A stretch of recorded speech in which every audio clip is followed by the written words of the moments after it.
ሰላም ወደ ዛሬው ዝግጅታችን እንኳን በደህና መጣችሁ። ሰላም። ዛሬ የምንመረምረው ጉዳይ ትንሽ ከበድ ያለ እና ብዙዎች የሚያውቁት ነገር ግን የሚያወዛግቡበት ርዕስ ነው።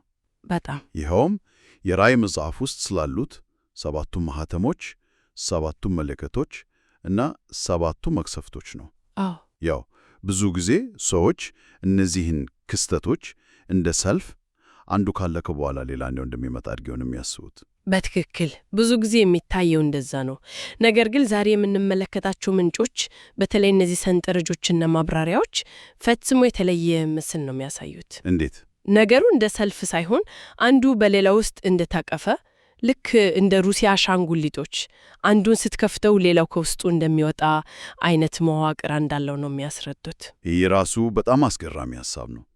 ስለዚህ የዛሬው ተልኳችን እነዚህ ሰንጠረዦች በሚያሳዩት መዋቅር ላይ ተመርክዘን እነዚህ ሦስት ታላላቅ የፍጻሜ ክስተቶች እንዴት እንደሚተሳሰሩ መመርመር ነው። ልክ ነው። በተለይ ሰባተኛው ማኅተም እንዴት ለሁሉም ነገር መክፈቻ በር እንደሚሆን እንመለከታለን። እሺ፣ እስቲ ከመጀመሪያውን ጀምር። ሰባተኛው ማኅተም ምንድን ነው? አንድ ክስተት ነው ወይስ ከዛ በላይ? ጥሩ ጥያቄ ነው። እንደ ምንጮቹ ከሆነ ሰባተኛው ማኅተም አንድ ነጠላ ክስተት በፍጹም አይደለም። ይልቁንም አንድ ትልቅ ምዕራፍ ወይም ኮንቴነር ነው። ኮንቴነር? የሚያስደንቀው ደግሞ ምንጮቹ ሰባተኛውን ማኅተም የስርየት ቀን ብለው መጥራታቸው ነው። ቆይ፣ የስርየት ቀን? ይሄ በብሉይ ኪዳን ሊቀ ካህኑ በዓመት አንድ ጊዜ የሕዝቡን ኃጢአት ለማንጻት ወደ ቅድስተ ቅዱሳን የሚገባበትን ቀን ይመስላል። በትክክል። ታዲያ ይሄ ከፍጻሜው ዘመን ፍርድና ጥፋት ጋር ምን እናገናኘው? ግንኙነቱ እዛ ላይ ነው። ምንጩ እንደሚለው ልክ የብሉይ ኪዳኑ የስርየት ቀን የሕዝቡን ኃጢአት እንደሚያነጻው ሁሉ ሰባተኛው ማኅተምም ለመላው አጽናፈ ዓለም የሚደረግ የመጨረሻ የማንጻት ቀን ነው። አሃ። ዓላማው ፍጥረትን መቅጣትና ማጥፋት ብቻ ሳይሆን ኃጢአትን ከጊዜና ከቦታ ከስሩ መንገሉ ማጥፋት እና ፍጥረቱን በሙሉ የማንጻት ሂደት ነው። ስለዚህ የሚከተሉት መለከቶችና መቅሰፍቶች የዚያ የማንጻት ሂደት አካላት ናቸው። ዋው! ይሄ እይታውን ሙሉ በሙሉ ይቀይረዋል።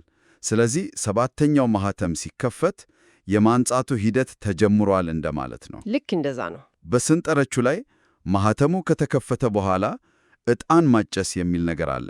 ይህስ ምንድን ነው? የዕጣን ማጨሱ ሂደት የዝግጅቱ አካል ነው። በራእይ መጽሐፍ ውስጥ ዕጣኑ ከቅዱሳን ጸሎት ጋር ወደ እግዚአብሔር ዙፋን እንደሚደርስ ይናገራል። አዎ።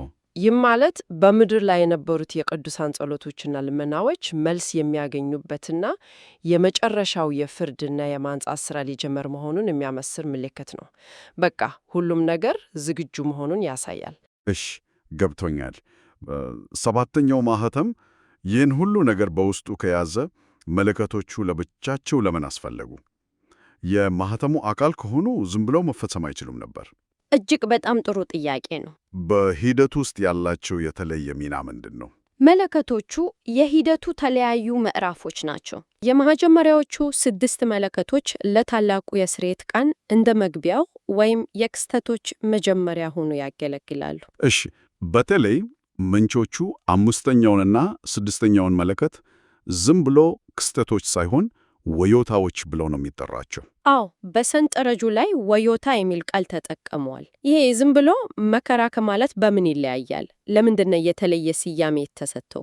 ወዮታ የሚለው ቃል የክስተቱን አስከፊነትና ጥልቀት ያሳያል።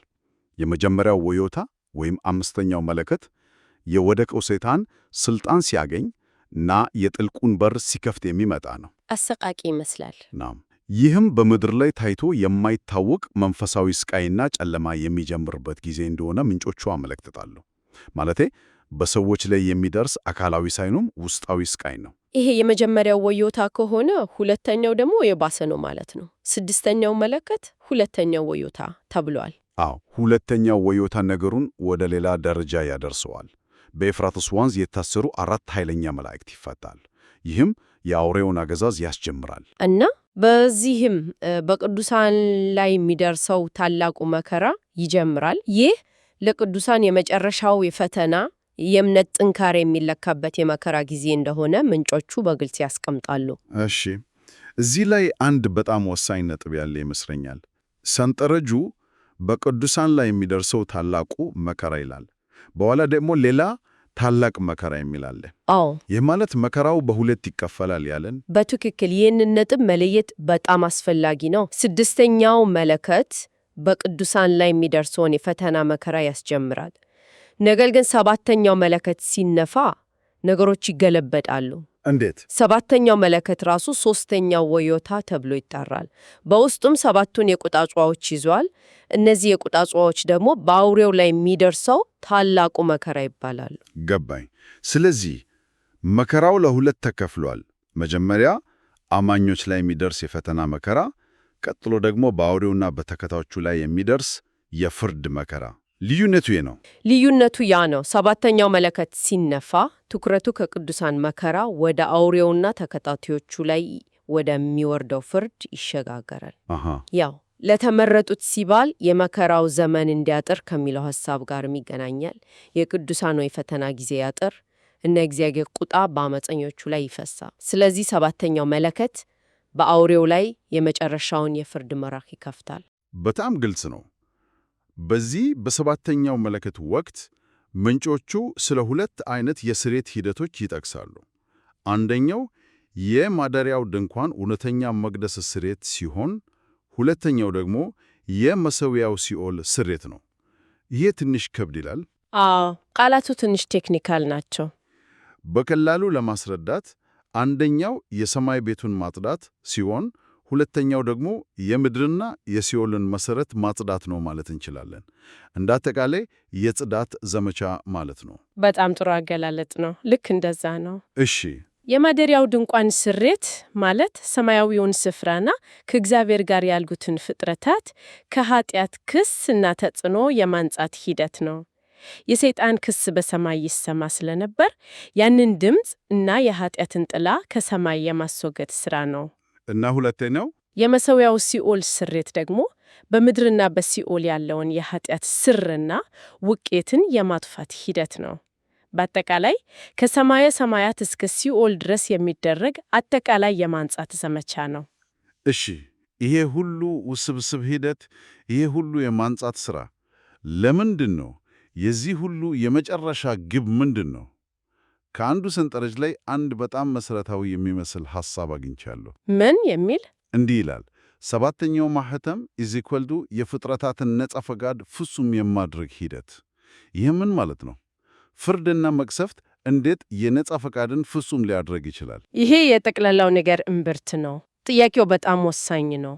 አዎ፣ ምንጩ ይህንን ጉዳይ ከአምስተኛው ማኅተም ጋር በማያያዝ ነው የሚያብራራው።